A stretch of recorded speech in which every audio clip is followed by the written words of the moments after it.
Davidson upset Rhode Island yesterday to clinch a spot in the NCAA tournament. And while they were excited to win the Atlantic 10, not quite as excited as famous alum Steph Curry. Take a look.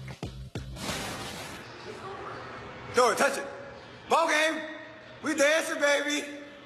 Yee! Yeah! Silver Fox, I see you.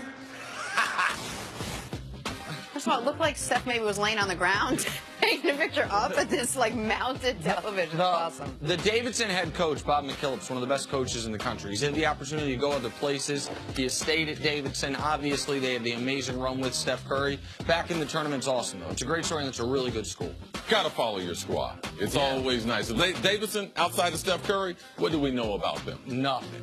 You know, so the big dance, them being in the dance. Any day now, Binghamton is going to make it to the... Binghamton's made it. Binghamton's been a dangerous 15 seed, I remember. Binghamton's been there. I got some advice for Binghamton if they want to get to the tournament. Yeah. Get some of us in your basketball. I'm just going to say. All right. It has been quite a week for Richard Sherman. Cut by the Seahawks on Friday, stressed out about it on Saturday, signed by the 49ers 36 hours later. Sherman signed a 3-year deal with San Francisco in a contract that could be worth over $39 million. Not too much of a guarantee, though. Tons of incentives, so plenty of opportunities to get back at the team that let him go. CC, are the 49ers a good fit for Richard Sherman? If he's healthy. There's no veteran player when you're injured that's a good fit anywhere. What about that team particularly? Because if he's healthy, he could probably fit in anywhere. This is the thing. When you're a veteran player, where is he most valuable? He's most valuable in the NFC because he spent all of his time in the NFC. He's also a guy that spent his whole life, for the most part, on the West Coast. So for me, how do I get him staying in the NFC and keep him on the West Coast? If you are Arizona, if you're the Rams, if you're Seattle, you don't want to see Richard Sherman again twice a year. He knows all the wide receivers in the division. So is he a good fit for San Francisco? Not just because of their team and their scheme, but because he knows the division. Yeah. He has dominated this division. He's dominated the wide receivers in this division. Also, they face the AFC West. So he knows the teams in that division. So I think he'll be very, very comfortable. He still has to make some huge strides as far as getting back on the field. He tore his right Achilles during the season, had the procedure done on his left Achilles. Now, Achilles, they do get healthier. Like they will get back where he's 100%. But can he play football or cornerback with a ruptured Achilles? That's going to be the question mark. So Richard Sherman, it's a good fit for now. The price that they're paying for him is a good price. It is basically a 1-year, prove-it-to-me deal, and I believe that's a good deal for a team that's a young team, that they're definitely a team that is generating a lot of interest. And Richard Sherman is a key part mentally to a young team trying to get into the playoff hunt, because San Francisco, they don't have a lot of guys on their roster that are used to being in the playoff hunt. And keep in mind, Richard Sherman was operating without an agent, so he was representing himself here. And what he ended up is a deal that, if you reach all the incentives, he makes more money than he would have made in Seattle last year. But it's also a deal that could end up being worth less than $5 million. They reported it as $5 million signing bonus. It's really a $3 million signing bonus. He gets another $2 million if he passes his opening day physical. But that's no guarantee. Like, he could play 14 games this year and not pass that opening day physical because of the ruptured Achilles. So there was one note, though, that your pal Peter King pointed out, CC, that I thought was interesting, which is he gave Seattle basically the right of first refusal. That when they had come to an agreement, or not come to an agreement, but when he got the offer, he calls up Seattle and sees if they want to match the offer. Does that tell you anything about where he wanted to really be? About what or was that, because you wouldn't think it was out of loyalty because Seattle just cut him.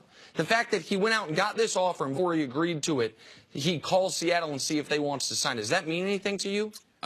Well, for one, before Seattle was going to release him, they would offer him a pay cut.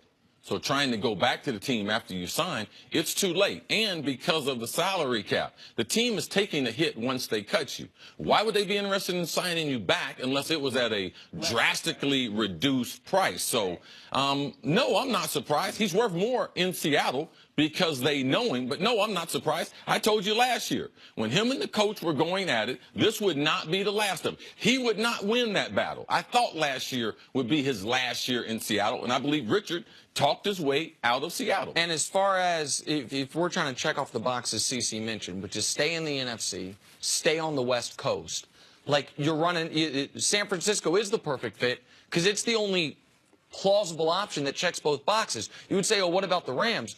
Well, the Rams just signed, they got 2 new corners, right? They got to keep Talib and Marcus Peters. So there's not really a need for Richard Sherman there. Oakland's on the West Coast. Obviously, they're not in the NFC. Like, there's just, he gets to stay in his division, stay where he's comfortable. Yeah.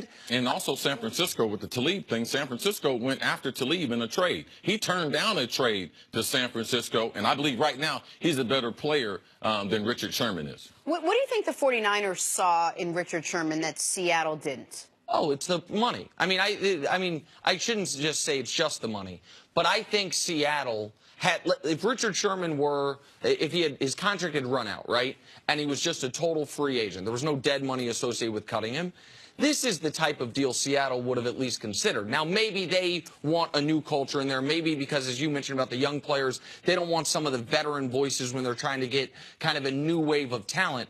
But the biggest difference between Richard Sherman in Seattle and Richard Sherman in San Francisco is the type of contract he was under.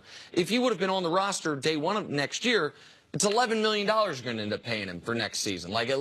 And so that's the biggest difference, at least in my eyes, is the type of contract. The biggest difference is you don't have a screenshot of him and Kyle Shanahan fighting on the sideline.